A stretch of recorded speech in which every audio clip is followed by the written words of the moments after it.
রমজানের আগে প্রিপারেশন চলছে। আমি যেটা করি সব সময়, আমি এভাবে পেঁয়াজটা কেটে ভুনে রাখি এবং এতে অনেক সুবিধা হয়। ফলে যে কোনো সময় আমি আবার সেটা ইউজ করতে পারি রান্নার জন্য।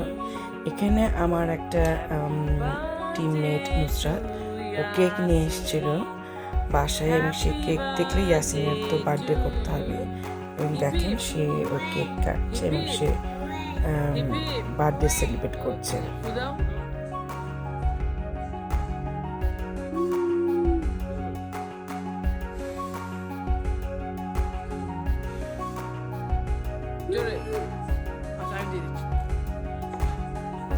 আমি অনেক বছর থেকে যেটা শুরু করেছি সেটা হচ্ছে যে এরকম ফ্রাইড রাইস করে রাখা এবং সেটা বক্স বক্স করে ফ্রোজেন করে রাখা, এবং সেদিন অনেক কিছু ফ্রোজেন করে রেখেছি।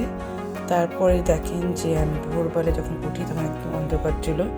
ভোরে উঠে আমি নামাজ পড়লাম, তার আগে একটু বাইরে গিয়ে দেখলাম যে একদম চারিদিকে অন্ধকার। তখন মনে হয় 6টা বাজে, কারণ 6টার সময় আমাকে উঠতে হয়, কারণ আমার বড় ছেলে ইউনিভার্সিটিতে যেহেতু পড়ে, ওকে আমাকে ট্রেনে স্টেশনে দিয়ে আসতে হয়। আমি দেখলাম এত অন্ধকার একজন হেঁটে বেড়াচ্ছে, তো আমি একটু জাস্ট চারিদিকে দেখার চেষ্টা করলাম যে কতটা অন্ধকার। তারপর যেটা করলাম যে ইয়াসিন উঠে গেল, আমি মিক্সগুলো মাখায় রেখেছিলাম ওভারনাইট। সেই মিক্সগুলো আমি এভাবে কাবাব ভেজে আমি একদম ডিপে করে রাখবো, কোনো সমস্যা হবে না। এগুলো বাগানের কাঁচা টমেটো, শাক আমি সব রান্না করেছি। এবং এটা হচ্ছে আমার লাউ গাছ। দেখেন আমি একটু কৃত্রিম আকারে বৃষ্টি দিয়ে মানে পানি দিয়েছি এবং সেটা বৃষ্টির মতো হচ্ছে। এখানে আমি সমস্ত মাংস মেরিনেট করেছি এবং যে ভাজা পেঁয়াজটা দেখলেন আমি এভাবে মেরিনেট করে করে মাংস রেখে দিই যাতে সব কিছু ইজি হয়। এবং এখানে আমার ফ্রিজের মধ্যে দেখেন, মানে ডিপ ফ্রিজের মধ্যে দেখেন আমি সব কিছু এভাবে খাবার প্যাকেট করে মেরিনেট করে রান্না করে ইভেনকে পায়েস পর্যন্ত করে সবজি করে আমি রেখে দিয়েছি। এদিকে ইয়াসিন আমাকে হেল্প করতেছে পিৎজা বানানোর জন্য। ইয়াসিন এখানে পিৎজা বানাচ্ছে, ও খুব এনজয় করে এগুলো কাজ করার। তো ওর বাবাও ভিডিও করছে এবং পরে সে ভিডিওটা সে আমাকে দিয়ে দেয়। কাকে বলছে? তো এরকম কোনো আটা জাতীয় কোনো কাজ হলে ইয়াসিন চলে আসে। আমি পিৎজা বানাচ্ছিলাম এবং আমি পিৎজাও সব কিছু বানাই এইভাবে ফ্রোজেন করে রাখি। পিৎজা সস, চিজ, সবজি এগুলো ভেজে মেরিনেট করে করে। এবং আমি সেদিন আমরা কিছু পিৎজা বানিয়েছিলাম, দেখেন আমি বক্সের মধ্যে এভাবে পিৎজা বানানো আছে, আমি কিছু কিছু পিৎজা ওভেনেও দেওয়া আছে, এভাবে খুব সুন্দর থাকবে। ফলে আমি যখন খুললে আমি এভাবে সরাসরি ওভেনে দিয়ে দেবো। চিজ, মাংস, সালামি, সস একটু ঝাল করে আমাদের জন্য এভাবে দেখেন পিৎজা বেসটা বানানো করেছি। তারপরে এভাবে এখানে মাংস, চিজ, পেঁয়াজ, মরিচ সব কিছু দিয়ে।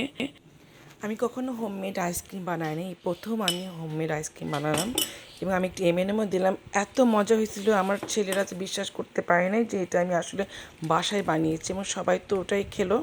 এটা বাগানের গাজর দিয়ে আমি গাজরের হালুয়া বানিয়েছি, বুট বানিয়েছি এবং সব কিছু রমজানের প্রিপারেশন চলছে। আমি ইভেন কি ডালিমও ছেলে রাখি, ডালিম আপনি ছেলে 7 দিন রাখতে পারবেন, কোনো সমস্যা হবে না। এবং আমরা যে এটা সেকেন্ড রোজার দিন এভাবে আমি ডো বানিয়ে রেখেছি, বেগুন কেটে লবণ পানিতে ভিজিয়ে রাখলাম, সব কিছু করে রাখলাম। এবার আমার দেখেন শেলফগুলো দেখেন, আমি গাজর ছিলে রেখেছি, সালামিগুলো সব কিছু প্যাকেট করে রেখেছি গাজর ছিলে। এভাবে 7 দিন আপনি রাখতে পারবেন, গাজর কিচ্ছু হবে না। এবং আমার ফ্রিজেও আমি সব কিছু রান্না করে করে সব কিছু বাজার করে আমি সব কিছু সিস্টেমেটিক্যালি গুছিয়ে রেখেছি ফ্রিজ পরিষ্কার করে।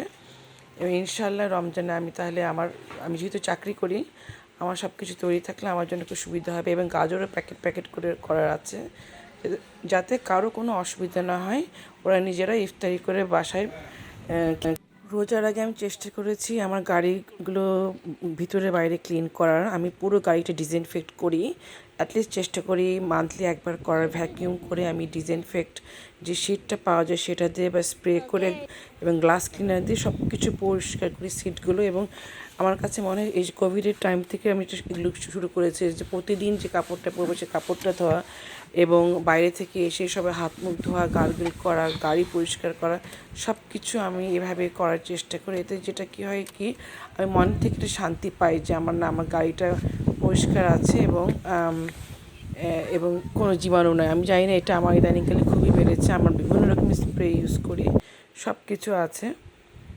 এটা জাস্ট একটু একটু সেফ থাকার জন্য আর কি। এবং এই যে সব কিছুই আমি প্রিপারেশন আপনারা দেখতে পাচ্ছেন, সব কিছুই হচ্ছে। ইসলামে বলে যে তুমি যদি একজনকে একটু হেসে কথা বলো সেটাও একটা সাদাকা, ঠিক তেমনি তৃষ্ণার্ত পাখিকে যদি আপনি একটু পানি দেন, আমি বিশ্বাস করি সে পাখিটাও আমার জন্য অনেক দোয়া করবে। আমাদের এই বাসার সামনে আমরা একটা বাটি রেখে দিয়েছি এবং আমার প্রতিদিন দিনে 3 থেকে 4 বার এখানে পানি রাখি। এবং আমি দেখি কি, আমরা যেটা দেখি যে পাখিরা প্রতিদিন এসে গোসল করে, পানি খায়, চলে যায়, এবং পানি থাকলে পাখিরা আসে এবং প্রচুর পাখি আসে, বিভিন্ন প্রজাতির পাখি আসে, আসলেই খুব ভালো লাগে দেখতে। এটা আসলে একটা অন্যরকম একটা প্রশান্তি মনের। আজকে আমাদের দুটো রোজা হয়ে গেল এবং আমি বাসার সমস্ত যে খাবারগুলো বানিয়ে রেখেছিলাম সেটা দিয়ে আমরা ইফতারি করলাম। খুবই ভালো লাগলো একসাথে ইফতার খেতে এবং অন্যদেরকেও ইফতারি দিয়েছি। রমজানের আপনাদেরকে অনেক দোয়া থাকলো। রমজানে আপনারা অনেক ভালো থেকে এবং আমাদের জন্য দোয়া করেন এবং আমার চ্যানেলটাকে অবশ্যই সাবস্ক্রাইব করবেন। আজকের মতো এখানেই, খোদা হাফেজ।